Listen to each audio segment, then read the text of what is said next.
Question है कि in the given figure if A B is parallel to C D and E F is perpendicular to C D. ठीक है, A B और C D parallel है और E F जो है वो सी डी से परपेंडिकुलर है। आपसे कहा है कि एंगल जी ई डी यानी कि ये वाला एंगल, ये एंगल कितना दिया है उसने 126 डिग्री दिया हुआ है। आपको क्या करना है, एंगल ए जी ई निकालना है, एंगल जी ई एफ निकालना है और एंगल एफ जी ई निकालना है। बहुत सिंपल सवाल। तो अप्रोच क्या रखेंगे हम लोग, सबसे पहले आपको एंगल ए जी ई निकालना है, तो निकालिए जरा। आप पहले लिख दो since A B is parallel to C D and G E is any transversal. ठीक है, जीई एक ट्रांसवर्सल ही तो बन रहा है ना। तो यहां से क्या पता चलेगा कि एंगल ए जी ई जो है वह एंगल जी ई डी के बराबर होगा। Reason is alternate interior angles. ठीक है, यानी एंगल ए जी ई कितना आ गया 126 डिग्री, एक वैल्यू आपकी आ गई। ठीक है, दूसरा आपसे पूछा है कि एंगल जी ई एफ क्या होगा। तो एंगल जी ई एफ बराबर, ये एंगल जी ई एफ है, जी ई एफ ये वाला एंगल है ना। जी ई एफ को लिखने से पहले अगर मैं एंगल जी ई डी को लिखने की कोशिश करूं तो क्या हुआ, angle G E F plus angle F E D. अगर मैं इन दोनों को जोड़ूंगा जब तो ये बड़ा वाला बनेगा एंगल, है ना। और आपके पास जी ई डी की वैल्यू कितनी है 126 डिग्री है, जी ई एफ आपको निकालना है और एंगल एफ ई डी आपके पास 90 डिग्री अवेलेबल है। तो यानी यहां से क्या हो जाएगा 126 degree minus 90 degree is equal to angle G E F, यानी कि एंगल जी ई एफ कितना हो गया 36 डिग्री। ठीक, अब आपसे यहां से पूछा है कि आपको एंगल एफ जी ई यानी ये वाला एंगल भी बताना है। अब आप देखिए दो तरीके से बता सकते हो, एक तो लीनियर पेयर डायरेक्ट ही बता देगा, एक एंगल सम प्रॉपर्टी। ट्रायंगल का एक एंगल ये निकला, एक ये 90 डिग्री का है क्योंकि ये परपेंडिकुलर है, और एक एंगल वो निकल सकता है। लेकिन हम लीनियर पेयर से चलते हैं, सबसे सिंपल वे है, यानी angle A G E plus angle F G E बराबर 180 degree. Reason is linear pair. Angle A G E अभी आपने निकाला था 126 degree plus angle F G E बराबर 180 डिग्री, यानी एंगल एफ जी ई कितना हो जाएगा 180 डिग्री माइनस 126 डिग्री। तो एंगल एफ जी ई कितना हो गया, माइनस करेंगे इसमें से कितना आएगा 54। यस 54, ये आपका आंसर होगा। यही तीनों वैल्यू आपसे पूछी गई। ठीक, देखिए अगला सवाल कह रहा है in the given figure if P Q is parallel to S T, P Q अगर एस टी से पैरेलल है, ठीक है, angle P Q R is 110 degree, ये वाला एंगल 110 डिग्री का है, and angle R S T is 130 degree. You have to find angle Q R S, ये एंगल आपको निकालना है।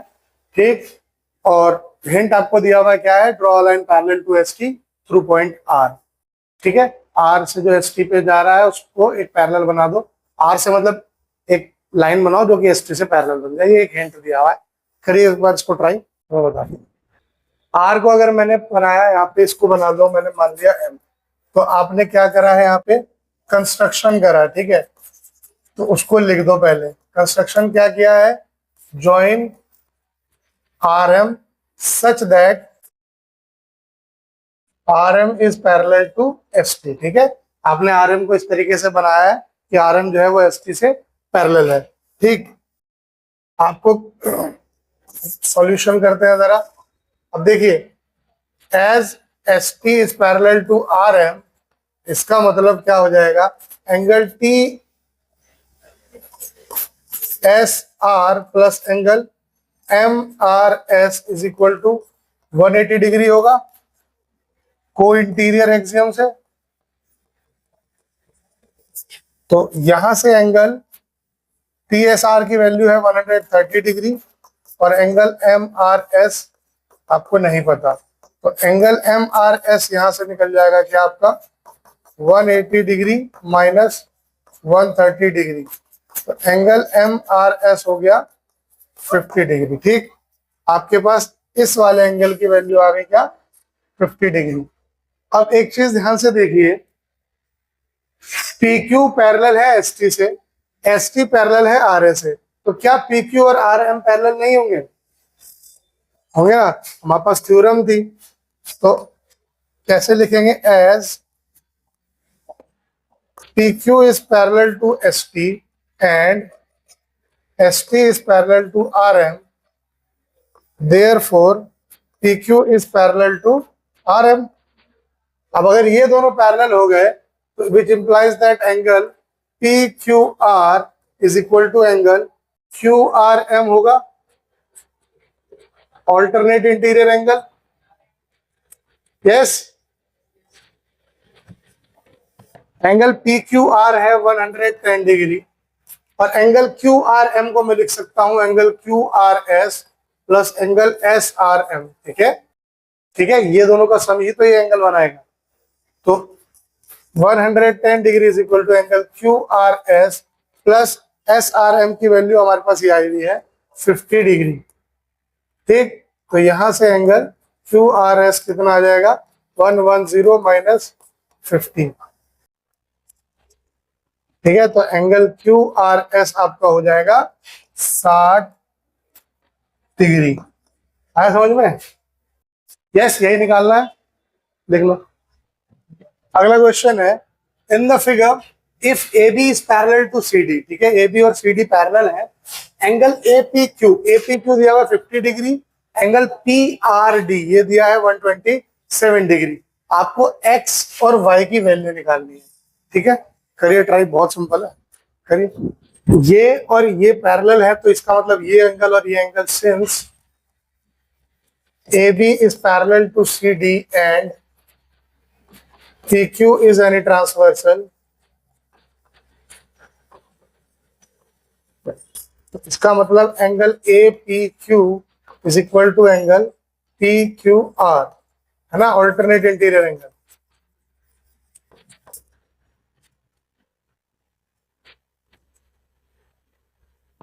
यानी यहां से देखा जाए तो एंगल PQR क्या है, X है, और APQ कितना है 50, तो X की वैल्यू कितनी आ गई जी 50 डिग्री।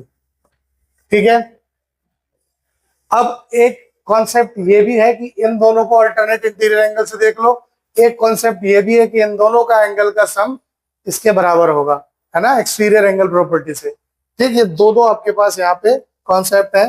ठीक है, लेकिन हम यहाँ पे पैरेलल लाइंस का कॉन्सेप्ट देख रहे हैं तो उसी को यूज करते हैं। नाउ अब तुम्हें क्या लेना है, A B is parallel to C D है and P R is any transversal, P R कोई ट्रांसवर्सल है, तब क्या होगा, तो यहां से क्या हो जाएगा कि एंगल ए पी आर बराबर हो जाएगा एंगल पी आर डी के। ठीक है, ए पी आर जो होगा वो इस एंगल के बराबर हो जाएगा। अब ए पी आर को मैं लिख सकता हूं angle A P Q plus angle Q T R बराबर 127 डिग्री। ए पी क्यू की वैल्यू है 50 डिग्री, ये है y is equal to 127 degree, तो y आ जाएगा 127 माइनस 50, तो 127 में से 50 गया, बचेगा क्या 77 डिग्री, ये आपका आंसर हो जाएगा। ठीक है, ये आया था। चलिए लास्ट क्वेश्चन देखते हैं चैप्टर का। In the given figure PQ and RS are two mirrors, ये दोनों दो मिरर है PQ और RS। ठीक है, placed parallel to each other, एक दूसरे से पैरेलल प्लेस्ड है। ठीक, an incident ray strikes AB strikes the mirror, ये एक इंसिडेंट रे है जाके मिरर को टकराती है और कहाँ पे टकराएगी, B पॉइंट पे। ठीक है, तो रिफ्लेक्टेड रे जो आ रही है, ठीक है, इस पाथ से आई BC से और टकरा के CD जो बनी हमारी वो रिफ्लेक्टेड रे बनी। ठीक, वो कहां पे मिली, C पॉइंट पे RS के। ठीक है, and again reflects back along CD। Proof that AB is parallel to CD, आपको ये प्रूफ करना है कि AB और CD पैरेलल है। सवाल समझ में आया? सवाल एक बार फिर से समझ लीजिए। ये जो दिया हुआ फिगर है, दो मिरर प्लेस किए गए हैं जो कि पैरेलल है एक दूसरे से, पी क्यू और आर एस।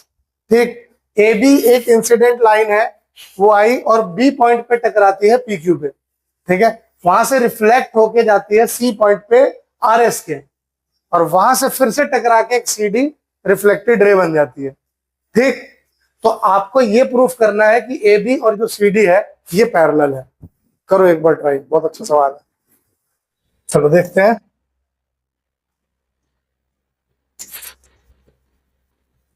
देखो ध्यान से देखना है, यहाँ पे मैं एक नॉर्मल ड्रॉ कर ले रहा हूं यहां से, इसको माना m, इसको माना n। ठीक है, B M is normal to P Q and C N is normal to R S. ठीक है, क्या कंस्ट्रक्शन किया,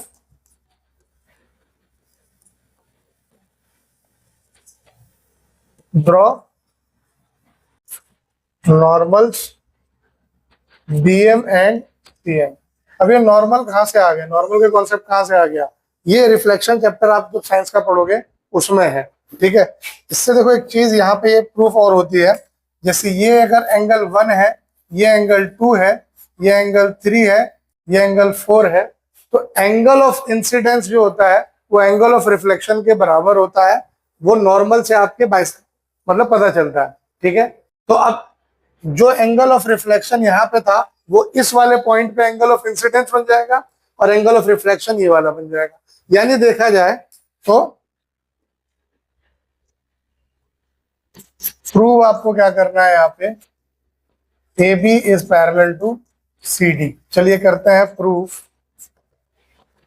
देखो एंगल 1 जो है वो एंगल 2 के बराबर होगा, एंड एंगल 3 जो है वो एंगल 4 के बराबर होगा। Reason is angle of incidence is equal to angle of reflection. ये हमारे पास फॉर्मूला है, वहां से हमारे पास ये आया कि ये दोनों बराबर है। अब एंगल 1 और 2 बराबर है, इसका मतलब एंगल 1 जो है या फिर एंगल 2 जो है, क्या हाफ एंगल एबीसी नहीं होगा, है ना। इसका मतलब यहां से अगर देखते हो, एंगल 1 बराबर एंगल 2 बराबर हाफ एंगल एबीसी होगा। ठीक है, रीजन सिंस एंगल 1 बराबर एंगल 2 है, इस वजह से एंगल 1 + 2 से ही तो एबीसी बना है, तो इसका हाफ हो जाएगा वो, दोनों में से किसी का भी। एंड एंगल 3 बराबर एंगल 4 बराबर half angle B C D या फिर D C B, since angle 3 बराबर एंगल 4 है हमारे पास, तो ठीक है, इसका भी हाफ हो जाएगा ये, है ना। अब एक चीज समझो,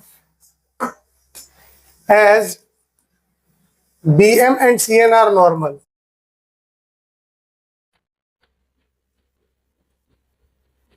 इसका मतलब क्या होगा, बी एम जो होगा वो परपेंडिकुलर होगा पी क्यू के, और सी एन जो होगा वो परपेंडिकुलर होगा किससे, आर एस से। यही होता है, नॉर्मल्स परपेंडिकुलर होते हैं उन पे, लाइंस पे। ठीक है, तो अगर ऐसा है और क्या है यहाँ पे, एंड पी क्यू और आर एस खुद पैरेलल है, ये इस पे परपेंडिकुलर, ये इस परपेंडिकुलर है, ये दोनों पैरेलल लाइन है, इसका मतलब ये दोनों भी पैरेलल हो जाएंगी, बी एम और सी एन पैरेलल हो जाएंगे। अगर ये पैरेलल हो जाते हैं तो बड़ा सही सिंपल कॉन्सेप्ट क्या आ जाता है, एंगल एम बी सी या फिर लिख दो एंगल 2 बराबर एंगल एन सी बी या फिर एंगल 3, इसको यहाँ पे लिख ही देते हैं, एंगल एम बी सी बराबर angle N C B. Alternate interior angles हो जाएगा,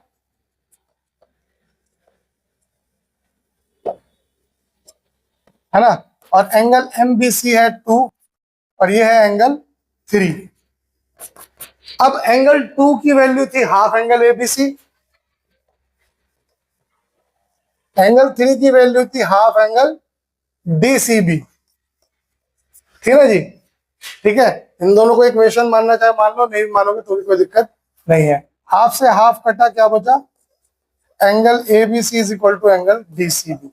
बट आप ध्यान से देखते हो तो आपको ये जो एबीसी है, ये एंगल और ये एंगल ऑल्टरनेट दिख रहे हैं इंटीरियर में, किस किस के, ए बी और सी डी के ऑल्टरनेट दिख रहे हैं इंटीरियरली। तो बाई